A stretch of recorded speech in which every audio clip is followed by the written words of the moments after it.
Savez-vous suivre votre véritable intuition?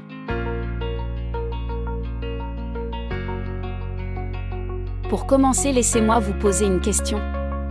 Connaissez-vous votre chemin ou arpentez-vous votre chemin? Vous êtes-vous déjà posé cette question? Connaître le chemin signifie comprendre ou avoir une idée de la direction que l'on a envie de prendre pour atteindre ses objectifs. Cependant, arpenter un chemin se réfère plutôt à suivre ou parcourir un chemin pour atteindre une destination qui nous est proposée. Ces deux phrases ont pour objet de déclencher une réflexion envers les choix que nous faisons. Est-ce que nos actions sont prises en pleine conscience de nos choix de vie? Ou bien sommes-nous en accord avec des propositions qui nous ont été offertes par d'autres?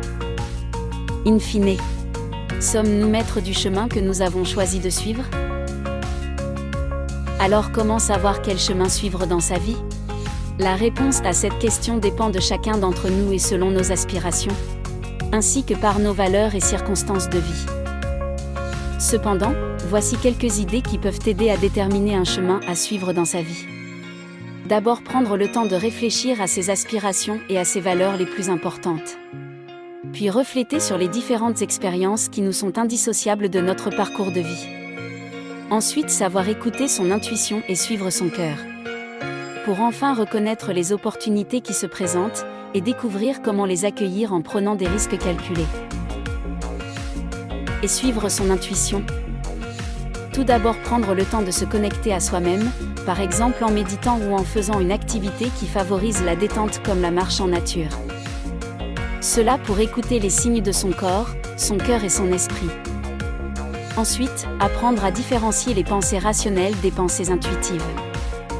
Et puis trouver comment s'entourer de personnes qui nous manifestent une confiance et qui sont capables de nous donner un avis sincère et objectif sur nos choix intuitifs.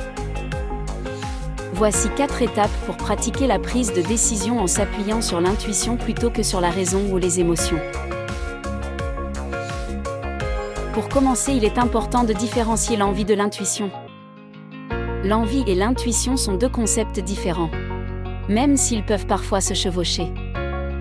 L'envie est un désir persistant, souvent impulsif, de posséder ou d'obtenir quelque chose.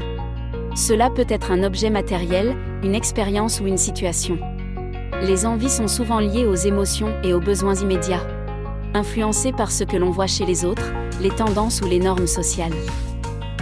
En revanche, l'intuition est un sentiment ou une connaissance qui semble surgir de manière inexplicable dans notre esprit. Elle provient principalement de notre inconscient et est liée à notre expérience passée, ce que nous avons ressenti par notre corps et notre cœur. Elle peut nous guider dans la prise de décisions importantes et nous aider à résoudre des problèmes. L'intuition est souvent ressentie comme un pressentiment ou un coup de cœur plutôt qu'une envie impulsive. En résumé, l'envie est souvent liée à des désirs immédiats et émotionnels que l'on peut assouvir par l'utilisation de nos ressources. Mais l'intuition est un sentiment plus profond pour nous guider dans la vie, parce qu'il provient de notre fort intérieur, de notre énergie primordiale. Alors comment se connecter à son intuition? Voici 3 articles du blog Se réveiller pour se transformer.com que je vous conseille de lire et qui pourront vous aider sur votre chemin personnel. Les liens de chaque article sont disponibles dans la description ou dans les commentaires de cette vidéo. Voici le premier article. Intuition au 6e sens. Comment l'activer? Et puis vous pouvez poursuivre par l'article qui s'intitule Les fleurs de l'ombre de Tatiana de Rosnay. Et pour finir, égoïsme positif. Un petit texte introspectif.